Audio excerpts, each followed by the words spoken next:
mo. Baka sumakit na naman yung sugat mo. March 21, 1999, ipinanganak si Robert Villar o mas nakilala natin bilang Buboy. Tubong Cebu siya at pangatlo sa 4 na magkakapatid. Ang kanyang ina ay isang janitress noon, habang ang ama naman niya ay isang basurero. Boy, kwento mo nga, paano ba yung pagkabataan mo? Nangangalakal daw kayo? Kasama ko yung tatay ko. Ako yung tagapulot ng can, tapos pinapakapa ko. Kasi po yung can, ginagano-gano pa po yun. Pinipipit. Pinipipit. Oo. Nilagay, tapos mga plastic. Magsisimula kami mga alas 5, tapos alas 5 din kami matatapos. Bagamat halos 4 na taon lang nun si Buboy, sariwa pa rin daw sa kanyang alaala ang hirap na naranasan. Pag tinignan niyo po talaga yung bahay namin dati, puro basura na. Kulang na lang yung basura na napatirahin sa bahay, hindi na kami. Oo. Talagang sobra mga karton. Paano pagkain nyo? Pagkain namin talagang sa isang araw, isa lang din. Beses lang. O, depende sa mga nakukuha namin kalakal. Dumadating ba sa punto na habang nangangalakal kayo, may nakikita kayong mga pagkain doon na itinapon ng ibang tao, kakainin nyo? Ang one time nangyari sa amin yan, gutom na kami. Pagkuha namin sa may basura, merong isang galing sa restaurant na nakatakip, isang manok. So merong natira yung pansit, hindi pa naman siya panis. So pwede na. Pwede na. Namantya na po talaga siya. Dati nga po talagang walang nangyayaring Pasko, ni Bagong taon, wala. Walang okasyon. Wala po talaga, walang nangyari. Kahit nga birthday ko, birthday nanay ko, wala po talaga. Tumigil ka na! Tiniis daw ni Buboy ang lahat, pero ang pinakamasakit para sa kanya, ang madalas na pag-aaway ng kanyang nanay at tatay. Pag nakikita mo nung nag-aaway nanay mo, nasasaktan, di ba? Anong nararamdaman mo? Anong gusto mong gawin? Gusto kong umawat, Okay.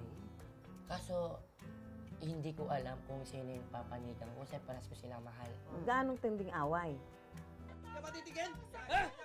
Tumigil ka na! Talagang basagan. Yung mama ko, talagang inuuntog. Tapos nagsasapakan. Ganon. Tapos hanggang sa lumaki na ako. Kaya nga pinipilit ko na lang sarili ko na maging masaya. Isa ang pag-awit sa ginamit ni Buboy na pampagaan ng kanyang loob.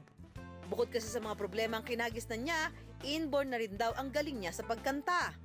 At least yung boses mo maganda. Sa tingin mo, kanino ba nakuha yung talent mo sa pagkanta? Nanay ko, sa nanay mo. Magaling taga-kumanta yung nanay ko. Sumasama na sa akin yan sa trabaho ko. Nag-perform ako sa stage. Nakita niya ako na si mama tumanggap ng pera. Yung nangyari yun, sabi niya, "Ma, gayahin kita." Ito na rin ang nagtulak kina Buboy na lumuwas sa Maynila para makipagsapalaran. May nag-usap-usap po kami, sabi namin sabi ng nanay ko, pati tatay ko. Lahat kayo. Ang hirap dito, sabi niya. Kung mahirap man sa Maynila, siguradong merong butas doon na pwede tayong umahon. So sabi ko, sige ma.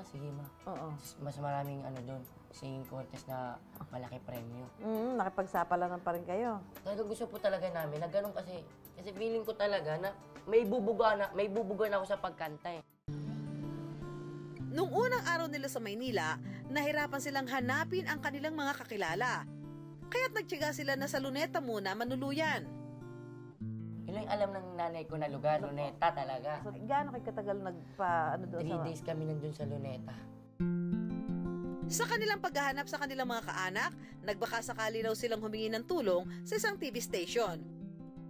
Nagkataon naman na may audition pala noon para sa isang singing contest para sa mga bata. Ginanta ko pa yung gwardiya. Kulat yung gwardiya. Sige, pasok ka na. Dalihan mo, baka matapos na yung audition doon.